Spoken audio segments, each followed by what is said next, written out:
जी हां दोस्तों, तो लीजिए, ईरान को झुका नहीं पाओगे। खामेनेई ने ट्रंप को धोकर रख दिया, डेमो देकर चौंकाया। इजराइल के बाद अब किसकी है बारी? कैसे ट्रंप नतमस्तक है खामेनेई के सामने। दोस्तों, ईरान ने एक बार फिर अमेरिका को चौंका दिया है। अमेरिकी राष्ट्रपति डोनाल्ड ट्रंप को बताया उन पर हमले के क्या परिणाम होंगे। अपनी शक्ति का ईरान ने प्रदर्शन कर दिया है। शक्ति का प्रदर्शन कुछ इस तरह से किया, ना सिर्फ अमेरिका बल्कि दुनिया हैरान है, परेशान है। उस बुजुर्ग 80 साल के Iran supreme leader Ayatollah Syed Ali Khamenei के तेवर को देखकर बड़े बड़े देश भौचक्काए तिलमिलाए हैं। साथ ही दोस्तों, ट्रंप जो बात बात पर धमकियां देते रहते हैं, उनको ईरान ने बता दिया किसी और को अपनी धमकियां देना, अपना असर दिखाना, किसी और को डराना धमकाना, अपने कब्जे में करना, हमें अगर धमकी दी तो जवाब का तरीका कुछ अलग ही होगा। हम अपने इलाके में ताकत दिखाएंगे और असर आप पर भी होगा। मिस्टर ट्रंप बताएंगे आपको कैसे ईरान सुप्रीम लीडर से घबराए ट्रंप क्या करने जा रहे हैं। आप द राजनीति का खास सेगमेंट देख रहे हैं, मैं हूं आपके साथ यासूब रजा। दोस्तों, ईरान मंगलवार के लगभग एक ही समय अमेरिका से परमाणु मुद्दे पर बात कर रहा था। उसी समय स्ट्रेट ऑफ हॉर्मोज में लाइव फायरिंग कर रहा था।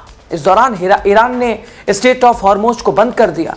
दोस्तों, ईरान ने दुनिया को संदेश दे दिया कि वो जब चाहे स्ट्रेट ऑफ हॉर्मोज में जहाजों की आवाजाही बंद कर सकता है। यह अपने आप में दोस्तों हैरान करने वाली बात है। ईरान एक तरफ अपने परमाणु कार्यक्रम पर अमेरिका के साथ जिनेवा में बातचीत कर रहा था, तो दूसरी ओर लगभग इसी समय स्ट्रेट ऑफ हॉर्मूज में बड़े पैमाने पर लाइव फायरिंग वाली मिलिट्री एक्सरसाइज कर रही है।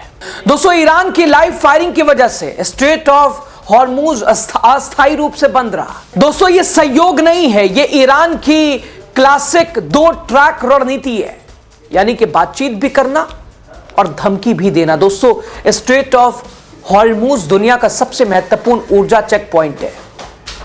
यह फारस की खाड़ी को गल्फ ऑफ ओमान और अरब सागर से जोड़ता है और ईरान के उत्तर तथा ओमान के दक्षिण के बीच स्थित है। दोस्तों, इसकी सबसे संकरी चौड़ाई सिर्फ 21 मील यानी करीब 33 से 34 किलोमीटर है, लेकिन यह वैश्विक अर्थव्यवस्था के लिए बेहद महत्वपूर्ण है।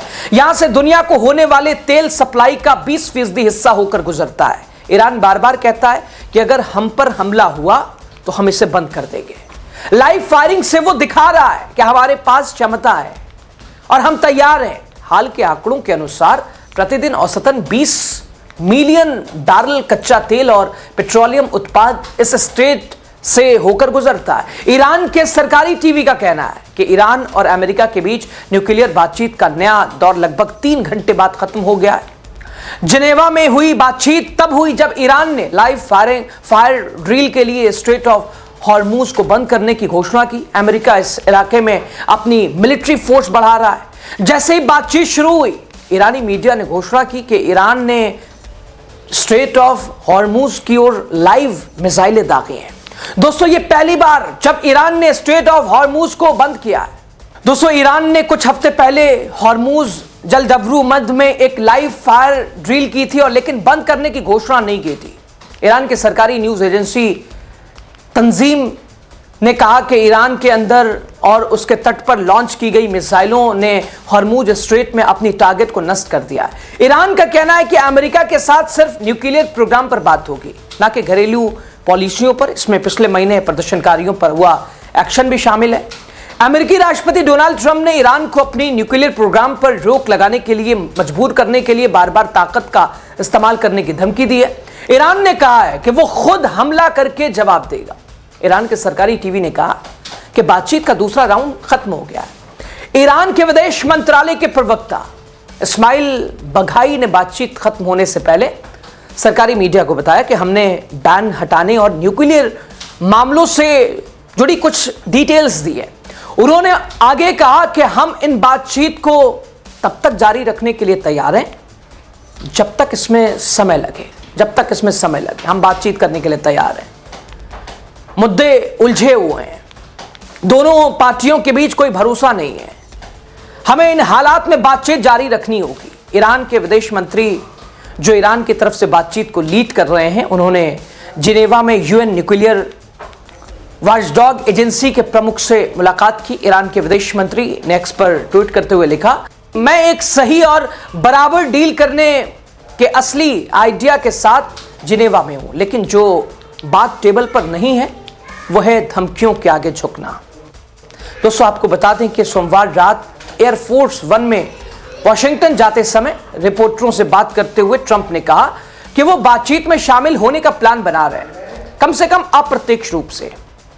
ट्रंप ने कहा कि मुझे लगता है कि वो एक डील करना चाहते हैं, मुझे नहीं लगता कि वो डील न करने के नतीजे चाहते हैं। दोस्तों, वॉशिंगटन तेहरान पर परमाणु पावर खत्म करने का प्रेशर बना ही रहा है, लेकिन इसके साथ ही मिसाइलें भी सरेंडर करने को कह रहा है। दोस्तों, ट्रंप की इस बुलिंग नीति पर हाल ही में खामेनेई ने चुप्पी तोड़ी। वो ट्रंप की धमकियों पर दहाड़ पड़े।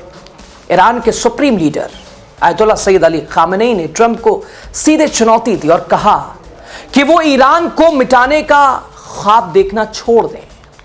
किस मुगालते में जी रहे हैं, दिन में सपने देखते हैं। दोस्तों, खामेनेई ने अपने बयान में अमेरिका का जमकर मजाक भी उड़ाया। खामेनेई ने सोशल मीडिया प्लेटफॉर्म एक्स पर एक के बाद एक पोस्ट किए, जिनमें उन्होंने न केवल अमेरिकी सैन्य शक्ति का मजाक उड़ाया, बल्कि खाड़ी में तैनात अमेरिकी युद्धपोतों को डुबोने की भी धमकी दे डाली।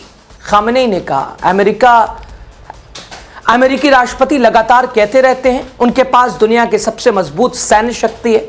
दुनिया के सबसे मजबूत सैन्य शक्ति को भी कभी कभी इतना जोरदार झटका लग सकता है कि वो फिर से उठ खड़े ना हो सके। अमेरिकी लगातार कहते हैं कि उन्होंने ईरान की ओर से एक युद्धपोत भेजा है।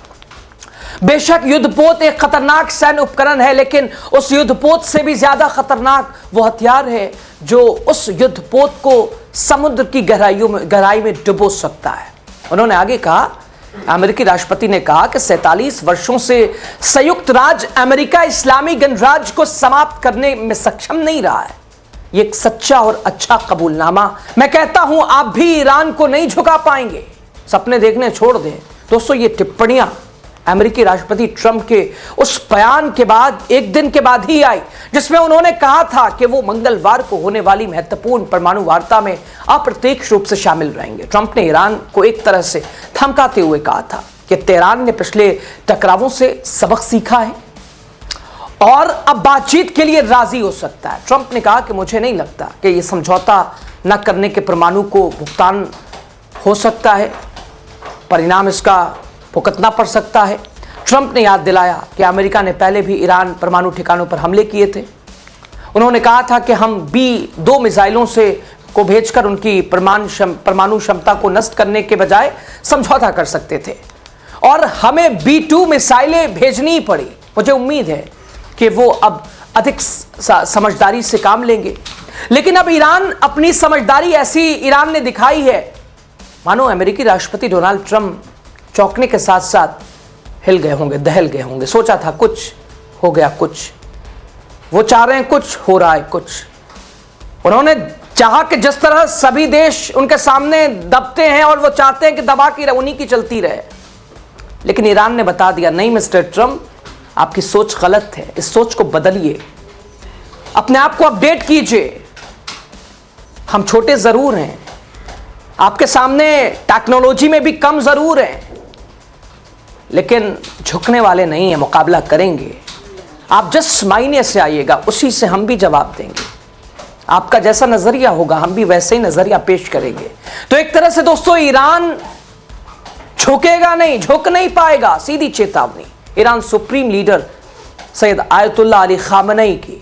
धोकर रख दिया जिन्होंने ट्रंप को, डेमो भी देकर चौंका के रख दिया है। अब इजराइल के बाद किसकी बारी, सवाल रह गया। खैर बहरहाल, ईरान के इस तेवर पर अमेरिका की इस गीदर भपकी ही इसे कहेंगे, इस पर आप क्या कहेंगे जरूर बताइएगा आप। शुक्रिया।